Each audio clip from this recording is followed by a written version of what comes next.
सुध्यान में लवलीन हो जब घातिया चारोहणे। सर्वज्ञ बोध वितरागता को पालिया तब आपने।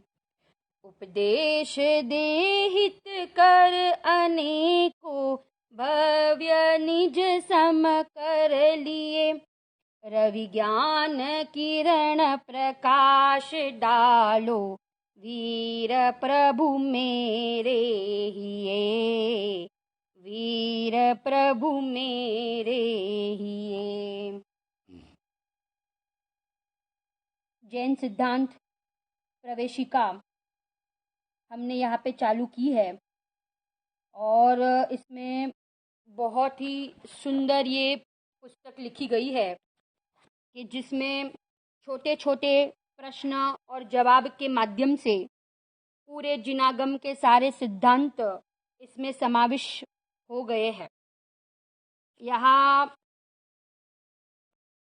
सबसे पहले द्रव्य गुण पर्याय का स्वरूप बताया, फिर उसमें सामान्य गुण 6 सामान्य गुण की चर्चा की, वर्गणाओं की चर्चा की, फिर वहाँ जो धर्म अधर्म आकाश काल इनकी भी काफ़ी विस्तार से हमने चर्चा की। और आगे हम बढ़ते बढ़ते हम उत्पाद व्यय और द्रव्य का भी हमने स्वरूप देखा। वो किसका स्वरूप है? उत्पाद और व्यय पर्याय का स्वरूप है। पर्याय का उत्पाद होता है और पर्याय का व्यय होता है। और द्रव्य माने कि जो द्रव्य है ना, जो नित्य रहता है उसे द्रव्य कहते हैं। अब उस पर्याय की संबंध में अपन आज चर्चा करने वाले हैं। पर्याय, अभी देखो आप प्रश्न नंबर 59 नंबर के प्रश्न के ऊपर हम आए। 58 तक हमने लास्ट टाइम देख लिया था, अब 59 के ऊपर आओ। पर्याय के कितने भेद हैं? व्यंजन पर्याय 2, व्यंजन पर्याय और अर्थ पर्याय। क्या आप लोग को मिला? 2 पर्याय, व्यंजन और अर्थ पर्याय। हम आज पहले डिटेल में व्यंजन पर्याय और अर्थ पर्याय का स्वरूप देखेंगे। व्यंजन और अर्थ पर्याय का स्वरूप हम डिटेल में देखेंगे। पहले तो हम इसकी सारी जो परिभाषाएं है ना उसको हम पढ़ते हैं। व्यंजन पर्याय किसे कहते हैं? द्रव्य के प्रदेशत्व गुण के विशेष कार्य को व्यंजन पर्याय कहते हैं। द्रव्य के प्रदेशत्व गुण के विशेष कार्य को व्यंजन पर्याय कहते हैं। ख्याल आया? व्यंजन पर्याय किसे कहते हैं? तो आप पहले ये समझना कि व्यंजन पर्याय प्रदेशत्व गुण से रिलेटेड है। किस गुण से रिलेटेड है? प्रदेशत्व गुण से। अपन ने 6 सामान्य गुण पढ़े ना, तो 6 सामान्य गुण में से व्यंजन पर्याय किससे रिलेटेड है? प्रदेशत्व गुण से रिलेटेड है, माने आकार। प्रदेशत्व गुण के कारण से जीव को कोई ना कोई आकार होता है, तो व्यंजन पर्याय इज रिलेटेड टू आकार। अब उस व्यंजन पर्याय की भी वापस 2 भेद किए। कौन से 2 भेद? स्वभाव व्यंजन पर्याय और विभाव व्यंजन पर्याय। 2 भेद किए ना, स्वभाव और विभाव व्यंजन पर्याय। 2 भेद किए, स्वभाव और विभाव व्यंजन पर्याय। बराबर। अब व्यंजन पर्याय के 2 भेद, स्वभाव और विभाव। स्वभाव व्यंजन पर्याय किसे कहते हैं? अब उसकी परिभाषा, फिर हम विभाव व्यंजन पर्याय की परिभाषा देखेंगे, फिर हम अर्थ पर्याय के ऊपर जाएंगे। पहले हम इनकी परिभाषा देखकर मैं फिर इनका स्वरूप डिटेल में समझाऊंगी। स्वभाव व्यंजन पर्याय किसे कहते हैं? परिनिमित के संबंध से रहित द्रव्य का जो आकार हो उसे स्वभाव व्यंजन पर्याय कहते हैं। जैसे जीव की सिद्ध पर्याय, जीव की कौन सी पर्याय? सिद्ध पर्याय। विभाव व्यंजन पर्याय किसे कहते हैं? तो परिनिमित के संबंध से द्रव्य का जो आकार हो, परिनिमित के संबंध से द्रव्य का जो आकार हो उसे विभाव व्यंजन पर्याय कहते हैं।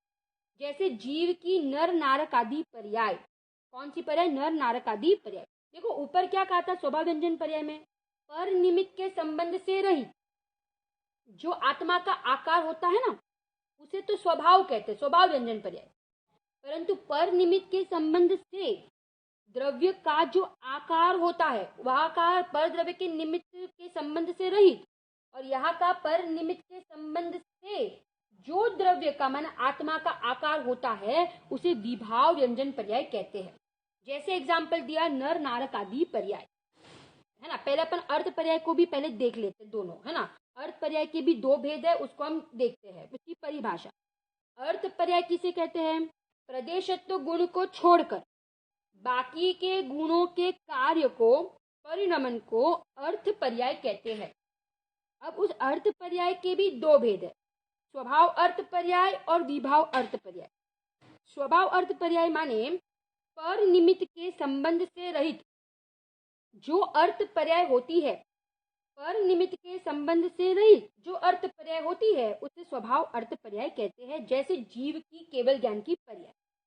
और विभाव अर्थ पर्याय किसे कहा? पर निमित्त के संबंध से जो अर्थ पर्याय होती है उसे विभाव अर्थ पर्याय कहते हैं, जैसे जीव के राग द्वेष आदि। जीव के क्या? राग द्वेष आदि। हमने अभी तक ये जो प्रश्न देखे ये खाली अभी हमने व्यंजन पर्याय उसके दो भेद और अर्थ पर्याय उसके दो भेद, इसकी हमने अभी परिभाषाएं देखी। अब जरा शांति से समझना कि अर्थ पर्याय, व्यंजन पर्याय, अर्थ पर्याय क्या है। अब यहाँ पे देखो क्या कह रहे हैं। पहले तो हम देखेंगे व्यंजन पर्याय। तो व्यंजन पर्याय माने जो आकार से रिलेटेड है, प्रदेशत्व गुण से रिलेटेड है। और अर्थ पर्याय जो है ना तो वो प्रदेशत्व गुण को छोड़कर बाकी अस्तित्व, वस्तुत्व, द्रव्यत्व, प्रमेयत्व, अगुरुलघुत्व, ये तो सामान्य गुण की बात है। परंतु जीव में कहेंगे तो ज्ञान, दर्शन, चारित्र, सुख, वीर्य, बाकी सारे गुण जीव में कहे तो बाकी सारे गुण ले लो आप। एकमात्र प्रदेशत्व गुण को छोड़कर बाकी सारे गुणों की पर्याय, बाकी सारे गुणों की पर्याय को अर्थ पर्याय कहते हैं। ख्याल आ रहा है आप लोग को? बराबर ना? तीरूमा आंटी, देवेंद्र आंटी, कोकिला आंटी क्या कह रहे? देखो समझ में आ रहा है क्या कहा? फिर से यहाँ पे कह रहे हैं कि कौन सी पर्याय ली।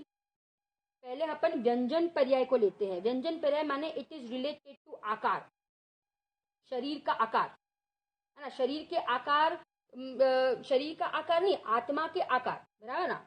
परंतु उसमें शरीर के संबंध वाला और शरीर के संबंध रहित स्वभाव और विभाव दो भेद अपन बाद में देखते हैं। पहले तो आप इतना याद रखो कि जो व्यंजन पर्याय है वो रिलेटेड किससे है? तो कहते हैं प्रदेशत्व गुण से। और जो अर्थ पर्याय है वो प्रदेशत्व गुण को छोड़कर बाकी सारे गुणों से रिलेटेड है। अब उसमें हम जीव और पुद्गल का देखेंगे। क्यों? क्योंकि जीव और पुद्गल में ही अर्थ पर्याय और व्यंजन पर्याय के ऐसे दो दो भेद होते हैं। कौन से दो दो भेद? तो कहते हैं स्वभाव और विभाव। स्वभाव और विभाव, धर्म, अधर्म, आकाश और काल, इन सब की, ये चार द्रव्यों की, इन सब की कौन सी पर्याय होती है? तो कहते इन सब की स्वभाव व्यंजन पर्याय और स्वभाव अर्थ पर्याय ही होती है। फिर से कौन से चार द्रव्य की? धर्म, अधर्म, आकाश और काल, इन चार द्रव्य की सारी पर्याय जितनी भी होती है वे सब स्वभाव अर्थ पर्याय और स्वभाव व्यंजन पर्याय ही होती है। माने शुद्ध रूपी परिणमन होता है उसका। इन चार द्रव्य के पर्याय में विभाव परिणमन नहीं होता है। तो स्वभाव विभाव का भेद कौन से दो द्रव्य में पड़ता है? तो कहते हैं जीव और पुद्गल में। जीव और पुद्गल। अब हम पुद्गल क्या पहले देखते हैं, पुद्गल का, है ना। तो पुद्गल में पहले हम व्यंजन पर्याय और अर्थ पर्याय दोनों को देखेंगे पुद्गल में। अब पुद्गल में व्यंजन पर्याय को घटित करो। पुद्गल है उसमें व्यंजन पर्याय के पहले दो भेद किए अपन ने, स्वभाव और विभाव। तो पुद्गल में जो परमाणु है ना, परमाणु, तो परमाणु का जो आकार है वो हो जाएगा स्वभाव व्यंजन पर्याय। फिर से परमाणु का जो आकार है वो हो जाएगा स्वभाव व्यंजन पर्याय। परमाणु का जो आकार है वो हो जाएगा स्वभाव व्यंजन पर्याय। और जो स्कंद का आकार है ना, अभी फिर से मैं बता रही हूँ कि व्यंजन पर्याय इज रिलेटेड टू आकार, इज रिलेटेड टू प्रदेशत्व गुण। तो स्कंद का जो आकार होगा वो अशुद्ध व्यंजन पर्याय माने विभाव व्यंजन पर्याय। और परमाणु का जो आकार है वो स्वभाव व्यंजन पर्याय। दो समझ में आया आपको? हमने अब पुद्गल में व्यंजन पर्याय ली और उसमें हमने स्वभाव और विभाव घटित किया। परमाणु का आकार वो स्वाभाविक व्यंजन पर्याय और स्कंद का आकार वो विभाव व्यंजन पर्याय। क्लियर? अब अर्थ पर्याय घटित करो परमाणु में, पुद्गल में अर्थ पर्याय। तो स्वभाव अर्थ पर्याय क्या होगी? स्वभाव अर्थ पर्याय क्या होगी?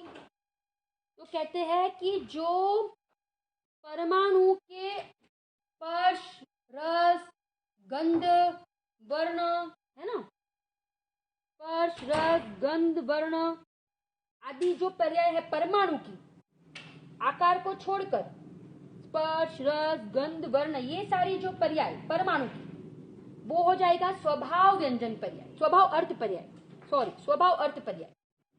और स्कंद की जो स्पर्श, रस, गंध पर्याय होगी वो हो जाएगा विभाव अर्थ पर्याय। विभाव अर्थ पर्याय, विभाव अर्थ पर्याय ख्याल आ रहा है ना आप लोग को? क्या कहा?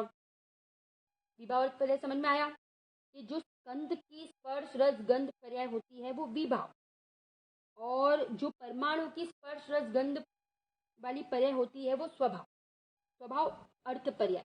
और स्कंद की जो स्पर्श, रस, गंध वाली पर्याय होती है वो विभाव अर्थ पर्याय। क्लियर? और व्यंजन पर्याय के भी फिर से दो भेद हमने किया था ना, परमाणु के जो आकार वो स्वभाव व्यंजन पर्याय और स्कंद का जो आकार वो विभाव व्यंजन पर्याय। ख्याल आ रहा है आपको? ये हमने ये परमाणु में पुद्गल में घटित किया, ये चार चीज हमने पुद्गल में देखी। अब हम जीव पे आते हैं, जीव पे। अब ये चार पर्याय हम जीव पे घटित करो, हम करें, कैसे करेंगे? जैसे जीव है ना, तो अब जीव में भी वापस अपन उसके भी दो पर्याय होती है, व्यंजन और अर्थ। अब व्यंजन को पहले देखते हैं, व्यंजन को देखो पहले। तो अब उसमें विभाव और स्वभाव, तो स्वभाव में किसको लेंगे हम? स्वभाव व्यंजन पर्याय में तो कहते हैं जो सिद्ध भगवान का आकार है ना, सिद्ध भगवान का, क्योंकि उनको शरीर नहीं है, देह से रहित है ना, तो जो उनका आत्मा का जो शुद्ध आकार है, देह बिना का जो आत्मा का शुद्ध जो आकार है ना, देह रहित जो आत्मा का आकार है वो हो जाएगा शुद्ध व्यंजन पर्याय। वो क्या हो जाएगा? शुद्ध व्यंजन पर्याय। क्लियर? शुद्ध व्यंजन पर्याय। और जो संसारी जीवों का आकार है, असमान जाति द्रव्य पर्याय माने ये स्त्री, मनुष्य पर्याय है ना, ये युवा, ये वृद्ध अवस्था, ये शरीर के निमित्त से जो आत्मा का आकार बनता है, शरीर के निमित्त से, शरीर के संबंध से जो आत्मा का आकार बनता है वो हो जाएगा अशुद्ध व्यंजन पर्याय। ख्याल आ रहा है ना आप लोग को? अशुद्ध व्यंजन पर्याय क्या कहा कि शरीर के निमित्त से जो आत्मा का आकार बनता है वो हो जाएगा अशुद्ध व्यंजन पर्याय। और शरीर रहित जो शुद्ध आत्मा का आकार है, सिद्ध भगवान का आकार, वो हो जाएगा शुद्ध व्यंजन पर्याय। अब अपन अर्थ पर्याय पे आओ। जीव में ये दो घटित करो, अर्थ पर्याय में स्वाभाविक अर्थ पर्याय और विभाविक अर्थ पर्याय। तो स्वाभाविक अर्थ पर्याय फिर से सिद्ध भगवान पे ही घटित होगा ये वापस। तो सिद्ध भगवान के आकार की पर्याय प्रदेशत्व गुण को छोड़कर अब सिद्ध भगवान का जो ज्ञान का परिणमन है, दर्शन का परिणमन है, माने केवल ज्ञान, केवल दर्शन है ना, वीतराग दशा, ये अनंत सुख, ये जो सारी पर्याय जो पूर्णता को प्राप्त हो गई है वो सब हो जाएगी स्वभाव अर्थ पर्याय।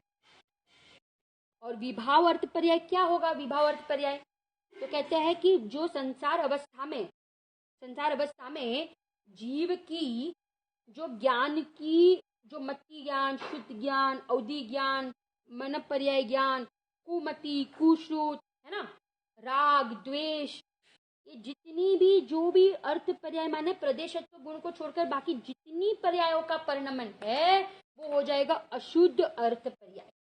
क्या होगा? अशुद्ध अर्थ माने विभाव अर्थ पर्याय।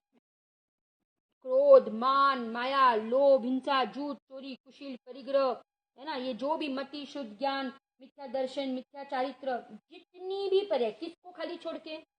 प्रदेशत्व गुण की पर्याय को छोड़, बाकी जितने गुणों की पर्याय है वो सब किस में जाएगी? तो कहते हैं विभाव अर्थ पर्याय में जाएगी। विभाव अर्थ पर्याय में जाएगी। ख्याल आ रहा है कि नहीं? तो 4 पर्याय हमने अब जीव में घटित किया। 4 पर्याय हमने जीव पे घटित किया, यही 4 पर्याय हमने पुद्गल पे घटित किया था। अब हम जीव पे घटित किया हमने, ठीक है ना? तो ये जीव पे घटित किया, वो पुद्गल पे घटित किया था, ठीक है। अब देखो यहाँ पे बहुत सुंदर प्रश्न लिए है, जो प्रश्नोत्तर माला है ना, जो सोनगढ़ से बाहर पड़ी है, जैन सिद्धांत प्रश्नोत्तर माला। तो ये इसमें हम थोड़े से पहले प्रश्न देखते हैं इनके संबंध में। अब देखो सबसे पहले हमने ये पहले तो ये इतनी हमने परिभाषा देखी ना, किसकी व्यंजन पर्याय की, अर्थ पर्याय की, स्वभाव विभाव व्यंजन पर्याय और स्वभाव विभाव अर्थ पर्याय। अब देखो यहाँ एक प्रश्न किया है कि सिद्ध भगवान एक प्रश्न यहाँ पे पहले तो ये लिया है कि सबसे बड़ा आकार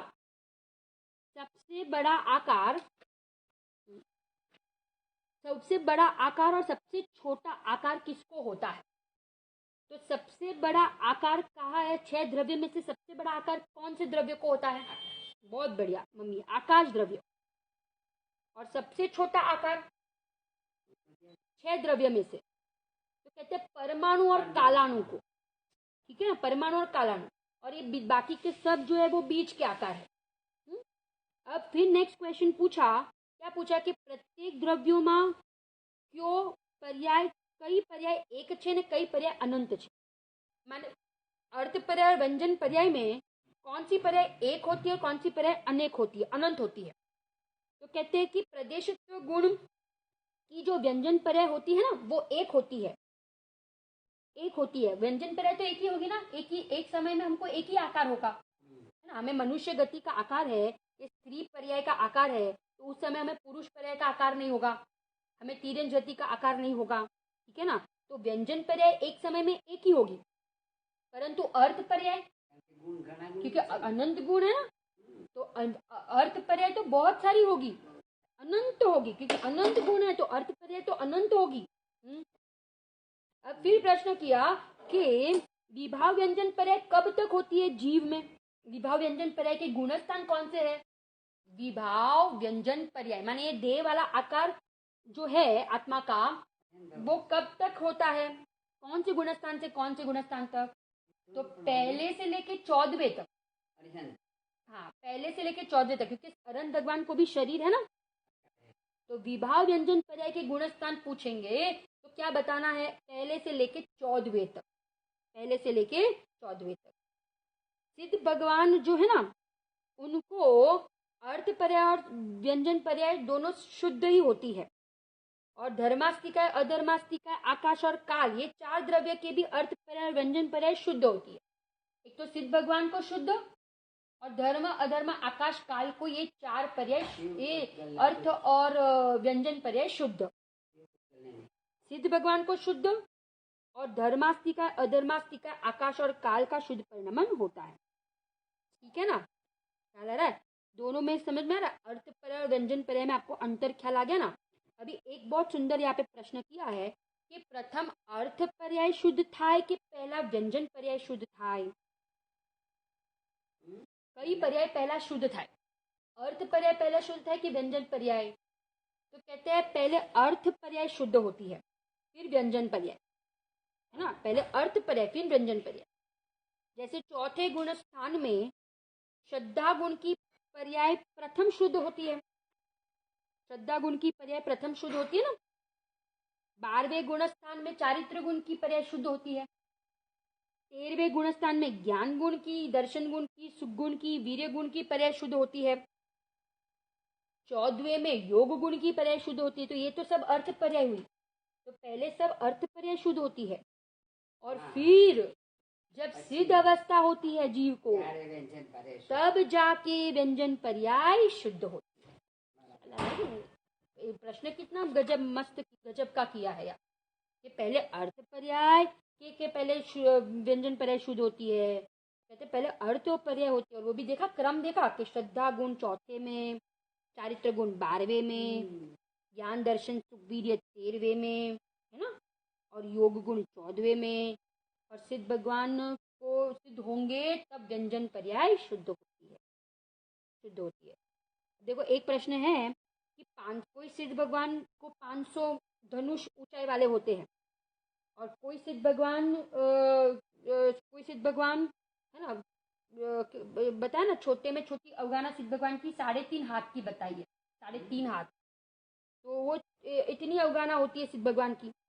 तो क्या उनके ये सारे जो सिद्ध भगवान के जो शरीर का अरे आत्मा का जो आकार कम ज्यादा होता है ना, तो उनके आनंद गुण में कोई अंतर पड़ता है?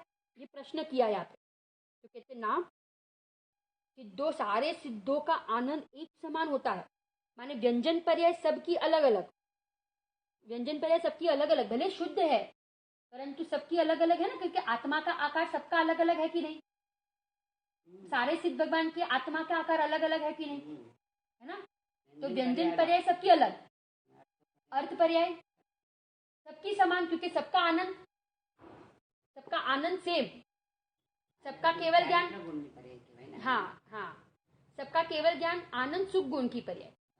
चारित्र गुण की पर्याय वीतरागता, चारित्र गुण की पर्याय कई कौन सी है? वीतरागता। तो सबकी वीतरागता समान, सबका ज्ञान समान, है ना, सबका आनंद भी क्या है? तो कहते हैं सबका आनंद भी समान, ठीक है ना, सबका आनंद भी समान। माने अर्थ पर्याय तो सबकी समान, अर्थ पर्याय तो सबकी समान, परंतु व्यंजन पर्याय तो कहते हैं सबके आकार अलग अलग। व्यंजन पर्याय माने सबका आकार अलग अलग होता है।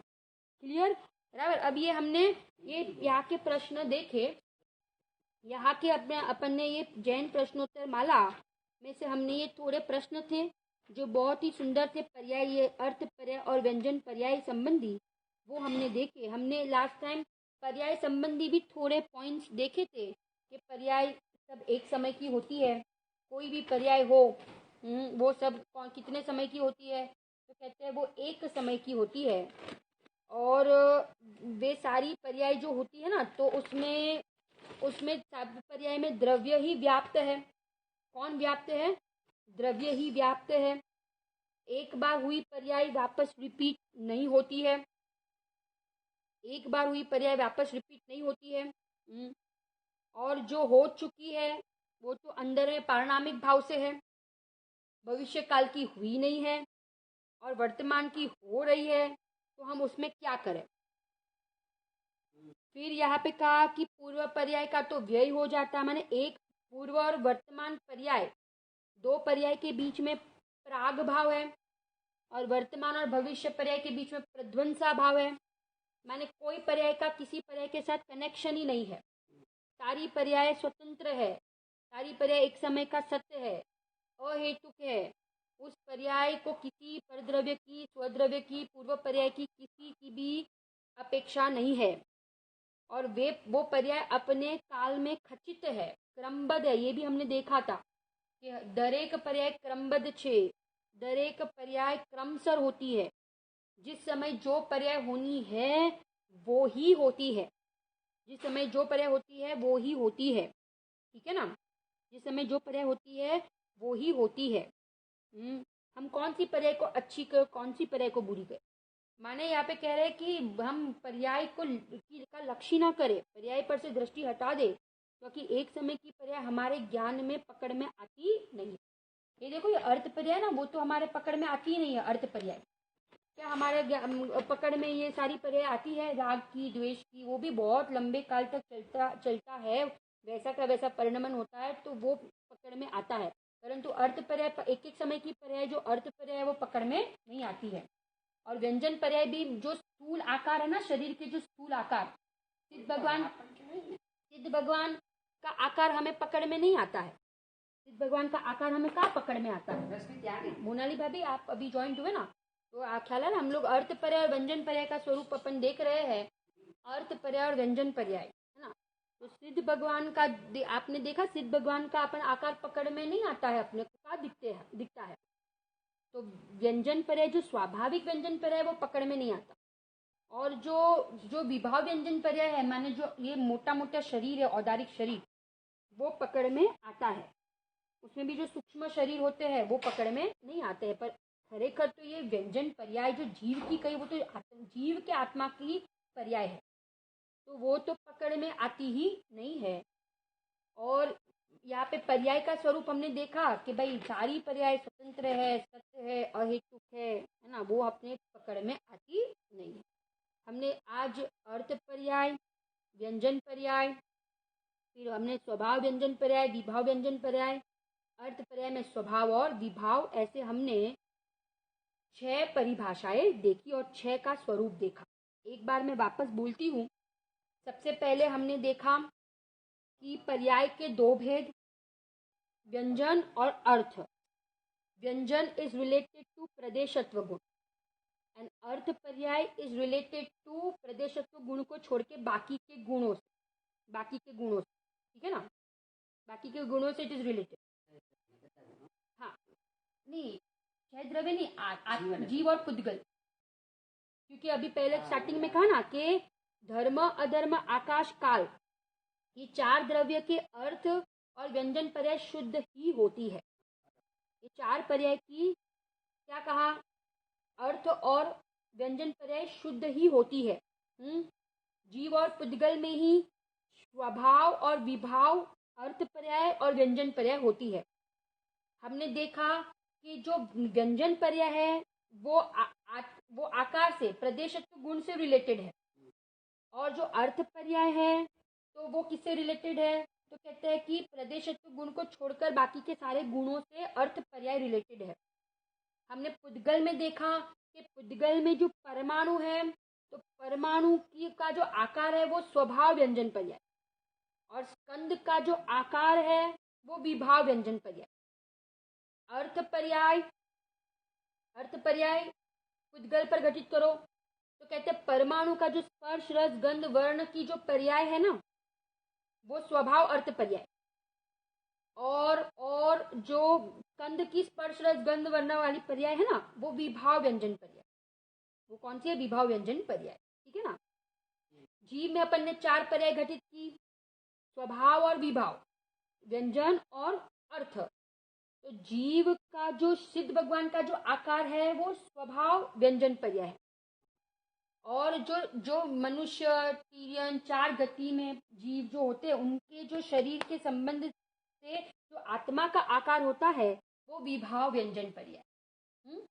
फिर स्वभाव अर्थ पर्याय और विभाव अर्थ पर्याय, ठीक है ना, स्वभाव अर्थ पर्याय, विभाव अर्थ पर्याय।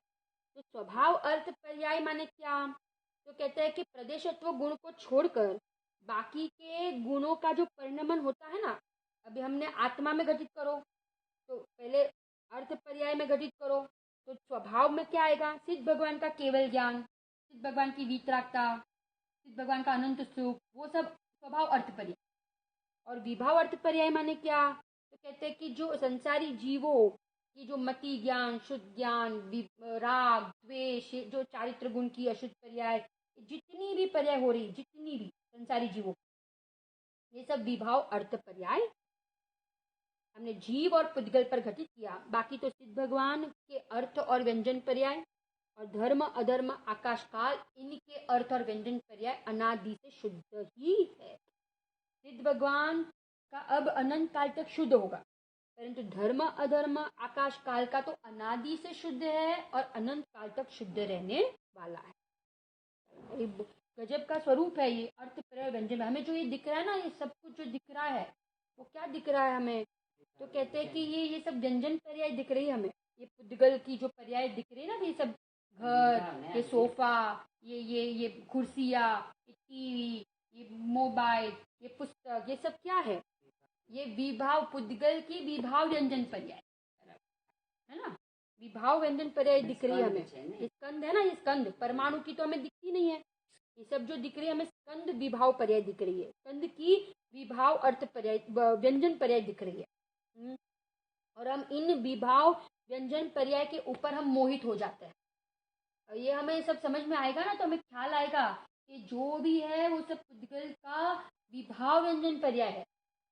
और ये शरीर से संबंध से जो आत्मा का जो आकार है वो आत्मा का विभाव व्यंजन पर्याय है।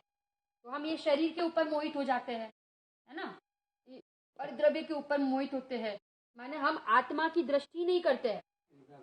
पर्याय पर्याय वस्तु कैसी है, तो कहते द्रव्य पर्यायात्मक है। वस्तु द्रव्य पर्यायात्मक होती है, ये तो वस्तु का स्वरूप है। परंतु अब प्रयोजन की सिद्धि करनी है तो क्या करना, अभी हमने ये पर्याय का स्वरूप तो समझा, वस्तु का स्वरूप तो समझा कि वस्तु द्रव्य पर्यायात्मक है। प्रयोजन की सिद्धि करनी है तो क्या करना, तो कहते पर्याय को गौण करो और द्रव्य को मुख्य करो। पर्याय को गौण करो और द्रव्य को क्या करो, मुख्य करो। ठीक है ना, पर्याय को गौण और द्रव्य को मुख्य करेंगे तो हमारे प्रयोजन की क्या होगी, सिद्धि हो जाएगी। वस्तु कैसी है, द्रव्य पर्यायात्मक। हमने पर्याय का स्वरूप भी देखा कि पर्याय उत्पाद व्यय वाली होती है, एक समय की होती है, एक बार हुई पर्याय वापस नहीं आती है ना। फिर एक बार जो निकल गई पर्याय वो वापस नहीं आती है। कोई द्रव्य पर्याय किसी के अधीन नहीं है, स्वतंत्र है, सत्य है, अहेतुक है। उन सारी पर्यायों में कौन व्याप्त है, द्रव्य व्याप्त है ना। प्राग भाव, प्रध्वंसा भाव, भूतकाल की, वर्तमान की, भविष्य काल की। हम क्या करते हैं, हम भूतकाल के विकल्प करते रहते हैं। भूतकाल की पर्याय तो कब की चली गई, कब की चली गई, और भविष्य काल की पर्याय तो अभी आई भी नहीं है, और उसके हम संकल्प करते हैं। क्या करते हैं, संकल्प करते रहते हैं ना। आज ही मोक्ष में प्रकाशक पढ़ रही थी ना, तीसरे अधिकार में, तो उसमें कहा है कि ये जीव उसको कुछ ना कुछ काम ही चाहिए, मैंने वो फ्री बैठ ही नहीं सकता। उसका उपयोग, उसको उसके उपयोग को कोई ना कोई अवलंबन चाहिए, है ना। अब वो आत्मा का अवलंबन नहीं ले रहा है, वो स्वाध्याय आदि में भी नहीं लग रहा है, तो वो पंडित टोडरमल जी ने कितना लिखा है उसमें कि वो कुछ ना कुछ बाहर में अपने उपयोग को भ्रमित करेगा ही। कभी ये काम में लगेगा, कभी ये काम करने में लगेगा, कभी ये कार्य करने में लगेगा, है ना। कुछ नहीं करेगा ना, फिर वहां पंडित जी ने लिखा है, कुछ नहीं करेगा तो बैठे बैठे संकल्प करेगा, भविष्य का संकल्प करेगा, मैं ये कर दूंगा, मैं ये कर लूंगा, मैं ये कर लूंगा, है ना। हाँ, और किसी ने भूतकाल में किसी ने अपने साथ बुरा किया हो तो अपन उस बैठे बैठे उसके विचार करता रहेगा, उसको याद करता रहेगा, अरे है ना, इसने मेरे साथ ऐसा किया था, इसने मुझे ऐसा बोला था, इसने मेरे ये 2 शब्द खराब बोल दिए थे इतने लोगों के सामने। माने वहां पे पंडित जी ने तीसरे अधिकार में 4 जो चारित्र मोनि संबंध में होने वाली जीव की दशा है ना, उसमें पूरा बताया है कि 9 कषाय के उदय में जीव की कैसी कैसी अवस्था होती है। दर्शन मोनि के उदय में तो जीव पूरा पागल ही हो जाता है, माने वो अपने स्वरूप को ही नहीं समझता है और ये शरीर को ही अपना मान के बैठा है। परंतु वहां पे बताया कि चारित्र मोनि हास्य कषाय के उदय में, रति कषाय के उदय में, अरति के उदय में, मान के उदय में, लोभ के उदय में, है ना, कैसे कैसे जीव के परिणाम होते हैं। अरे वहां पे कितना पंडित जी ने खुलासा किया है कि सारी कषाय इतनी इतनी हावी होती है जीव को कि ये मरण करने तक भी तैयार हो जाता है, मरण करने तक भी तैयार हो जाता है। परंतु वो अपना नीचापन और दूसरों का ऊंचापन, दूसरों का बड़प्पन देख नहीं सकता। अपने को नीचा और दूसरों को ऊंचा नहीं देख सकता है। कोई वस्तु प्राप्त ना हो तो उस वस्तु को प्राप्त करने के लिए वो प्राण भी दे सकता है। माने इतनी हद तक वो जीव कषाय करता है कि उसको आत्मघात के परिणाम भी वो कर बैठता है। माने कषायों का स्वरूप ही कितना कितना दुखदायक है, नुकसान कारक है। तो कषाय, आज हम सुबह इष्टोपदेश की गाथा भी पढ़ रहे थे ना कि भाई राग और द्वेष, 11वें नंबर का श्लोक हमने आज सुबह देखा कि राग और द्वेष ही अनंत संसार का क्या है, कारण है। जैसे बात दृष्टांत दिया था ना कि मथनी का, कि भाई 2 डोरी खींचने पर माने वो डंडा जो होता है वो तो कैसा घूमता रहता है ना बहुत देर तक। तो वैसे यहाँ पे कह रहे हैं कि राग और द्वेष के कारण ये जीव दीर्घ काल तक संसार में परिभ्रमण करता है। माने इसका संसार में परिभ्रमण का कारण क्या है, राग और द्वेष। इसका नाम संसार है, स्वभाव से खसना उसका नाम संसार, पर्याय की दृष्टि करना उसका नाम संसार, और ये पर्याय को गौण करके त्रिकाली ध्रुव भगवान आत्मा की दृष्टि करना उसका नाम संसार से क्या होना है, रहित तो होना है। या हमने कितने प्रश्न आज देखे, हमने आज चालू किए थे 59 नंबर के क्वेश्चन से पर्याय के कितने भेद, और हमने फिर ये सारे क्वेश्चंस उससे रिलेटेड थे तो हमने 67 तक किए। हम एक और प्रश्न ये अर्थ पर्याय स्वभाव पर्याय संबंध के का ही है वो लेते हैं, और कल हम नया टॉपिक आएगा अनुजीवी गुण और प्रतिजीवी गुण। वो हम पूरा एक टॉपिक है वो हम कल के स्वाध्याय में लेंगे। आज हम और एक क्वेश्चन 68 नंबर का जो क्वेश्चन है ये व्यंजन और अर्थ पर्याय से रिलेटेड है। हम देखते हैं किस किस द्रव्य में कौन कौन सी पर्याय होती है। ये हमने देख लिया है, फिर से एक बार ये प्रश्न के माध्यम से देखते हैं। किस किस द्रव्य में कौन कौन सी पर्याय होती है। जीव और पुद्गल द्रव्य में स्वभाव अर्थ पर्याय, विभाव अर्थ पर्याय, स्वभाव व्यंजन पर्याय और विभाव व्यंजन पर्याय होती है। फिर से जीव और पुद्गल द्रव्य में स्वभाव अर्थ पर्याय, विभाव अर्थ पर्याय, स्वभाव व्यंजन पर्याय और विभाव व्यंजन पर्याय। किसमें? जीव और पुद्गल में। ये याद रखना, जीव और पुद्गल में तो चारों पर्याय होती है, ठीक है ना। अब इस प्रकार चारों पर्याय होती है, परंतु धर्म, अधर्म, आकाश और काल, इसमें स्वभाव अर्थ पर्याय और स्वभाव व्यंजन पर्याय केवल 2 ही होती है। और सिद्ध भगवान में भी कितनी? केवल 2, स्वभाव अर्थ पर्याय और स्वभाव व्यंजन पर्याय। हमें ये पूरा स्वरूप हमने समझा, तो हमें अब ये भावना भानी चाहिए कि अब हम पर्याय के ऊपर आकर्षित नहीं होंगे।